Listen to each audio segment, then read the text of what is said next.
What are my thoughts on Black Rock? What's going on, family? Welcome back to another Real Talk. I pray y'all are still doing well and having a wonderful, blessed day. Actually, let me give a shout out to my brother K Ford once again. Brother K Ford. When K Ford was here, when we sat down and ate together, I can't think of this other brother's name. He was sitting across the table from us, but he was very, very knowledgeable, and he mentioned some things about Black Rock, and I should have had that conversation on camera. We just started talking to this brother out of nowhere. Matter of fact, K Ford sparked up the conversation first, and when he started talking, I knew immediately that brother knew what he was talking about. He was from Oak Cliff, and when he said Black Rock, I kind of just remained silent just so I can see what he knew. And he was on point when he started talking about assets, managing assets. And a lot of people may have not even studied on or who or what Black Rock is, but their headquarters is right there in New York, and they use AI for a lot of different things also. But Black Rock, man, they own, well, let me just say it like this. I know they got at least about 70 offices in about 30 countries. Think about that. And clients all over in probably maybe a little bit over 100 countries.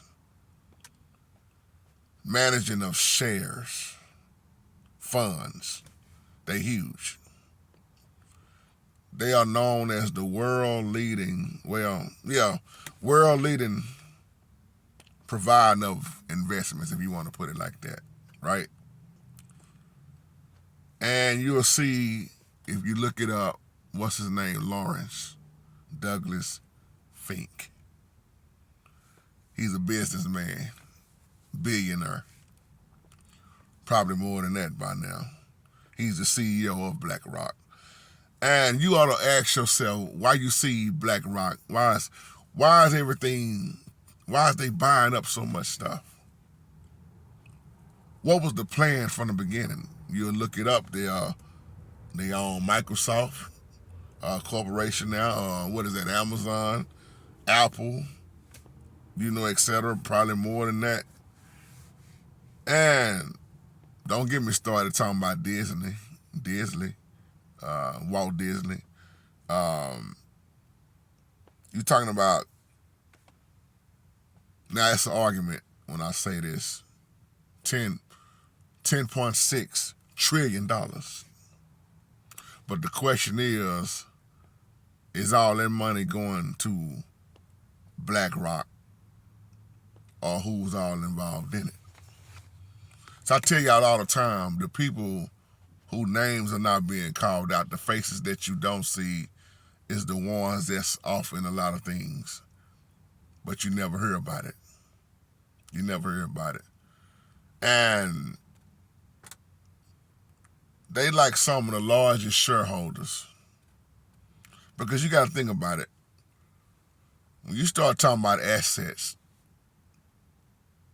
that's a lot of money involved. A lot. I'm just throwing a few numbers out there, but really it's way more than that.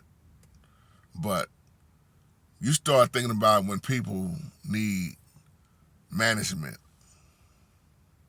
Like I asked y'all a while back, why was Bill Gates buying up all that land? Why did they start saying certain things to the farmers? Or why you can't cut your water on at a certain time? Or like I asked y'all not too long ago, why was Elon Musk, why did he go to Memphis to get that water to build the world's largest computer? See, us that's watching, we always looking at things, and we always warning people as we see things happening right in front of us that a lot of times the church won't even talk about, but then it's the church folks that's always caught off guard, or they think you talking crazy because you keep up with certain things. See, when I'm being on guard completely. I'm watching the pastors, and I'm watching what's going on in the world. I'm watching everything. And I'm staying on guard. I'm studying, excuse me. But when I look at Black Rock, if you are familiar with Black Rock, leave me some comments down below. You know what I'm talking about. And then, like I say, I look at Black Rock. I'm looking at Elon Musk. I'm looking at Trump. I'm looking at quite a few things. Whoever is always in the office, I'm always on guard before they get in the office. Somebody catch that later. That's why I knew what Obama was about before Obama got into the office. I watched very closely. Not saying this to be disrespectful toward nobody. But when you watch, you on guard, you see a lot of different things that a lot of people are not looking at. Especially when you, excuse me, when you're using your spiritual discernment. But look at, if you haven't looked it up, excuse me, look up Black Rock and just see what I'm talking about. And when you look it up, I'm going to ask you this question. Can't you see that was a plan from the get-go? Now you see why they buying up everything. Now you see why the economy, or better yet, when you look at Black Rock, look at what they do and why the government continues to use them. Different governments. And then tie that in from a biblical standpoint and get back with me. Shalom.